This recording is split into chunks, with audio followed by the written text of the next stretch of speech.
The enemy almost got me today. The enemy started getting me frustrated. I was getting annoyed, and I'm making this video because I believe that God wants someone else to hear this that may be in the same situation where the enemy is trying to confuse you. Let me just give you a quick backstory on what just happened. I was trying to make a video, and I'm trying to do teachings on Christ because, of course, I got to grow my audience so that more people can hear about the gospel, more people can hear about scriptures and stuff.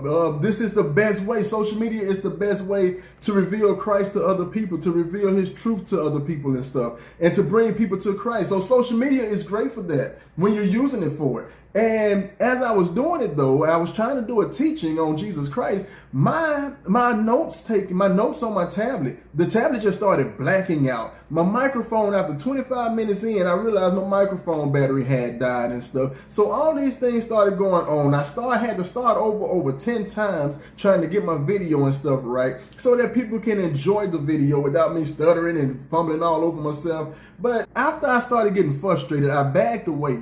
And after I backed away, I realized then, after I talked to God just for a second, I didn't even go into a deep prayer. I was just like, God, I'm frustrated. This is making me angry. God, I just surrender it over to you. The moment I did that, God started revealing to me just all the things that the enemy has tried to take away from so many people. And I believe that God allowed that video I was doing to not work for this video right here, because what my plan that I created for myself for today was to do that video. Honestly, I didn't even consult God about it. I just went on and said, I'm gonna do this video just to continue to grow my audience and stuff. And God pulled me back and reminded me, this ain't about you just growing your audience. This is about obedience. So a lot of times we become disobedient because we're trying to make things happen in our own time. That don't mean that God don't want it to happen. The video can still happen, but it may not be for today. And there are things that you're trying to do that God may have planned for you, but it may not be for the time that you are calling for it to be.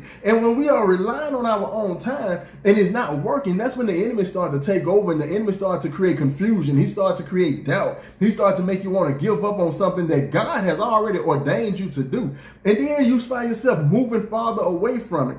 And then replacing it with what? You find yourself replacing it with things that's not even of Christ. So I'm making this video right now because I believe God wants somebody to hear this, to pull yourself back together, to align yourself back with God again, to surrender over whatever you're doing, to surrender it to God and allow God to take control of it. Because he is the author of our lives. He is the writer. He is the beginning and the end. He tells the story for us. We just living it out.